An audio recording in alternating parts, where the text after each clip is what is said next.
Hello, everyone. I'm Larry Kaplan, CEO of SDVI Corporation.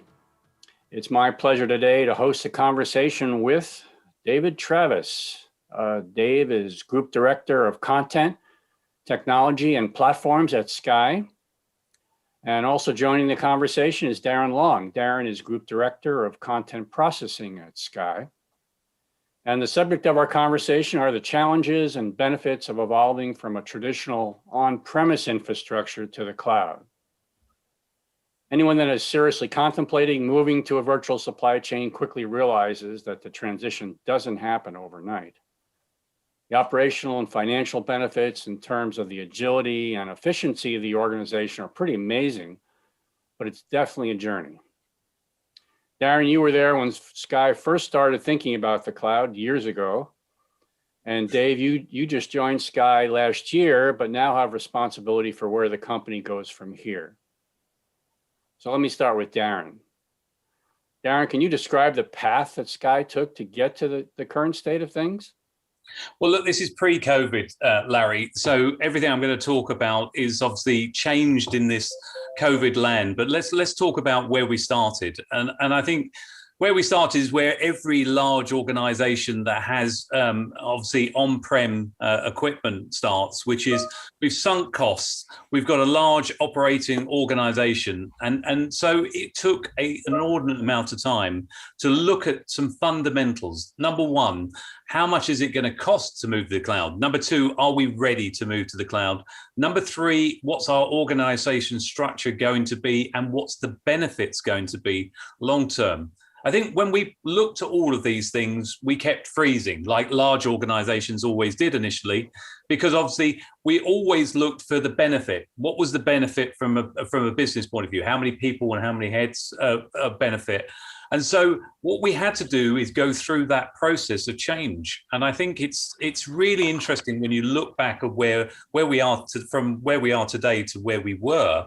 And how attitudes may have changed now for obvious reasons. But I think that process is still a very difficult path to walk, because you have to look at every single part of your infrastructure, the complexities of that infrastructure, and how you're going to deprecate that infrastructure and then move into this new world, partly hybrid world, then a cloud world, and how the teams would then be adapted to do that.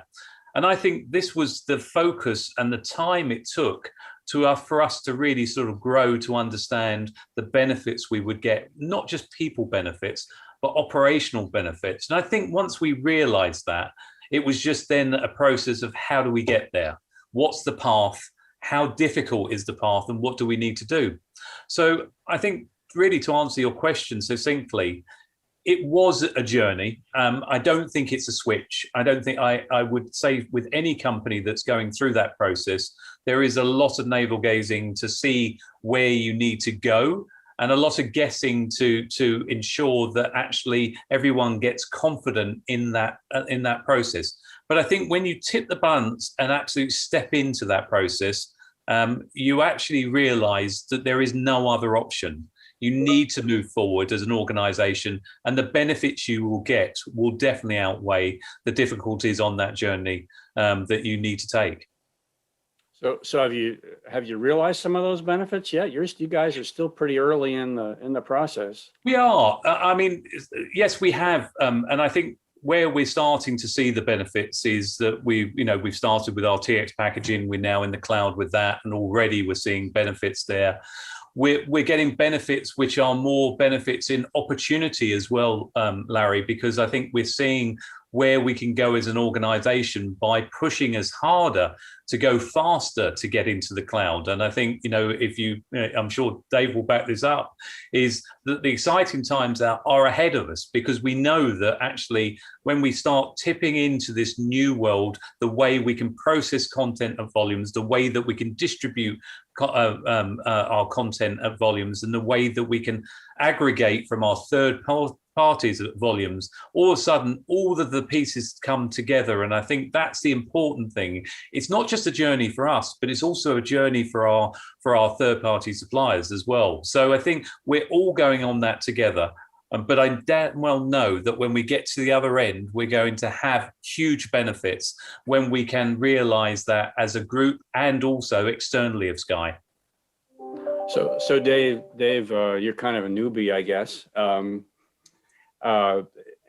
you come into this with a fair amount of history in Sky's deliberation around the cloud, as Darren's described. What's as you look forward, you're responsible for the strategy now. What are some of your thoughts? What are some of your priorities, your expectations? Well, it's interesting because I come into this from a different perspective, from a managed services background, where we made certain decisions, and hindsight's a wonderful the thing, and I feel like I bring that to the equation. And just from the where we are now with SDVI and our journey into the cloud, I think it's really phenomenal what we've achieved so far. But as Darren said, the real potential is the future, and we're really starting to realize that.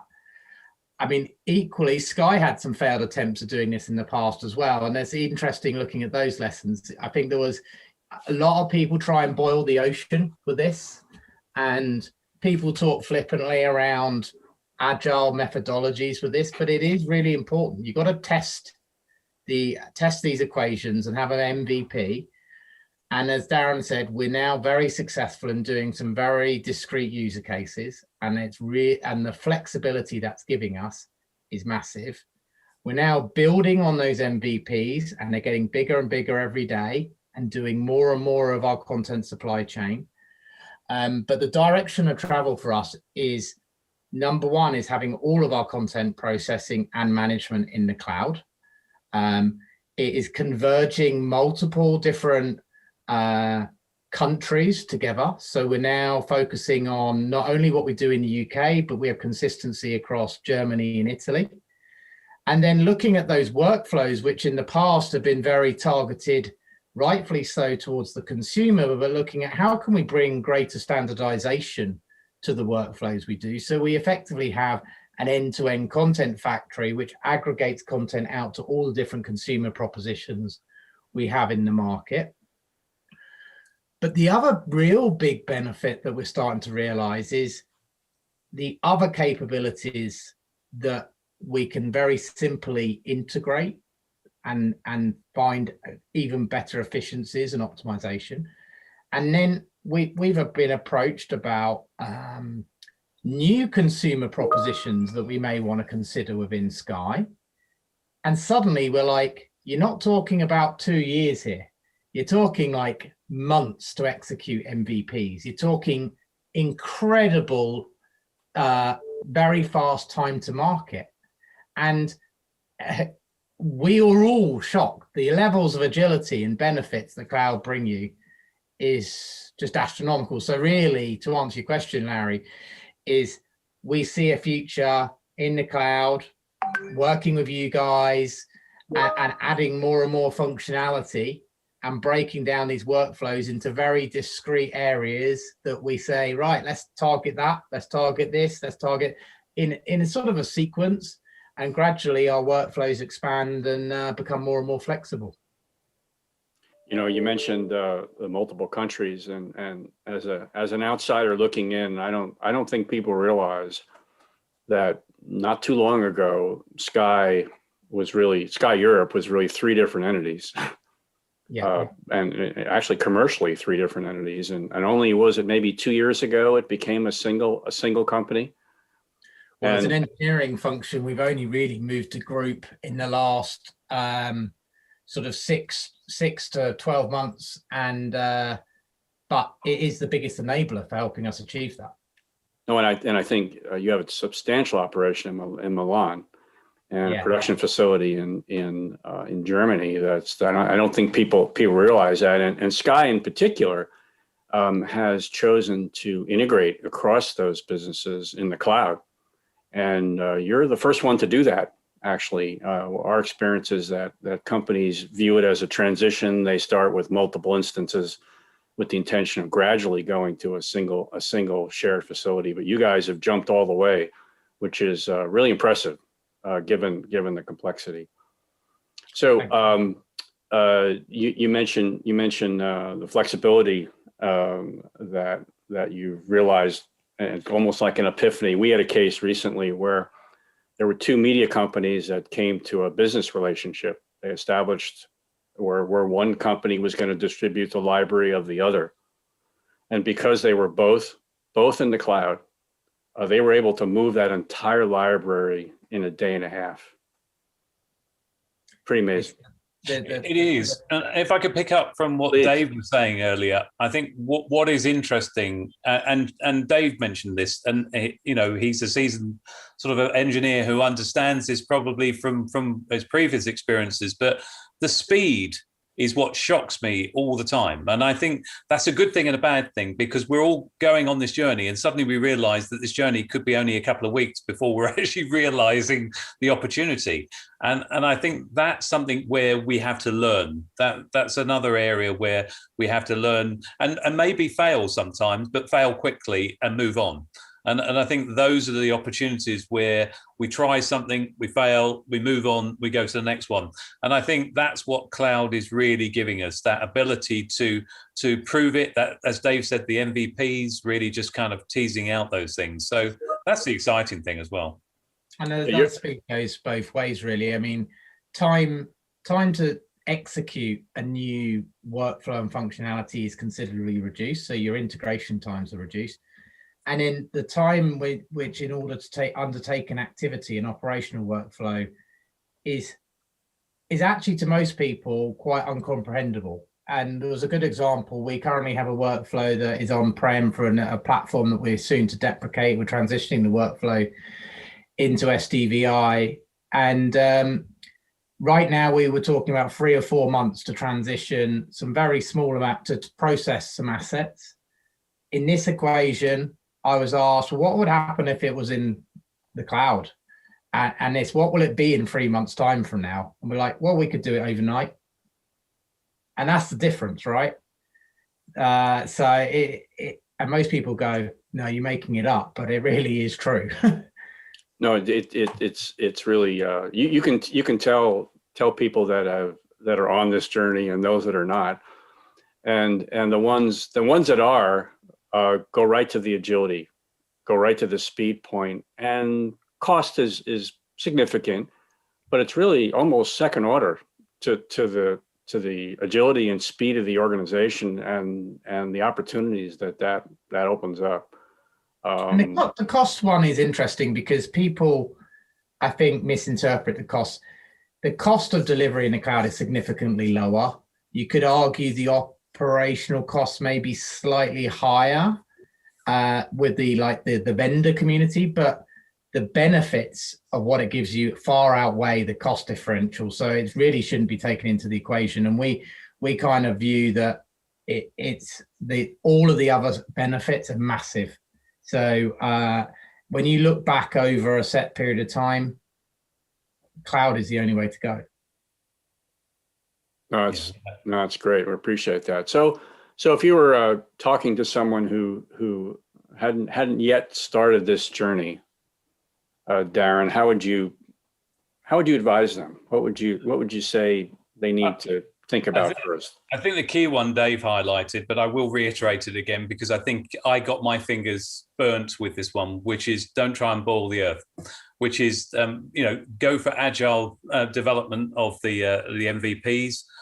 Start sectioning up and delivering those MVPs so that you're building your cloud services bit by bit. If you look at the size and where we started originally at Sky, across the group we had 466 systems that fundamentally were processing content, and I think we tried to deprecate all of those systems in one hit. We realized pretty quickly that actually trying to do that was a mountain that would be just too great to climb. But now we're breaking it into these really nice component parts. Yes, to some people it may seem like, well, we're just building a set of Lego bricks and those Lego bricks are getting longer and longer. But the important thing is that when we do get to the end of those Lego bricks, we're going to have a really good cloud-based services that are broken up into lovely big chunks of microservices that we can call upon, adapt, change, alter.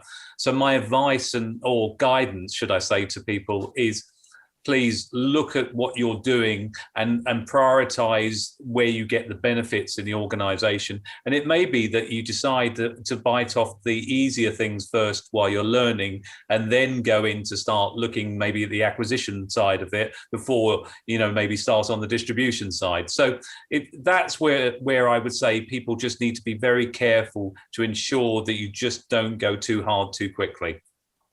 Yeah, one of the things that Sky did, I think, was really, really insightful was the German, the first German project was really fairly small, right? But it was self-contained and very focused and quite successful.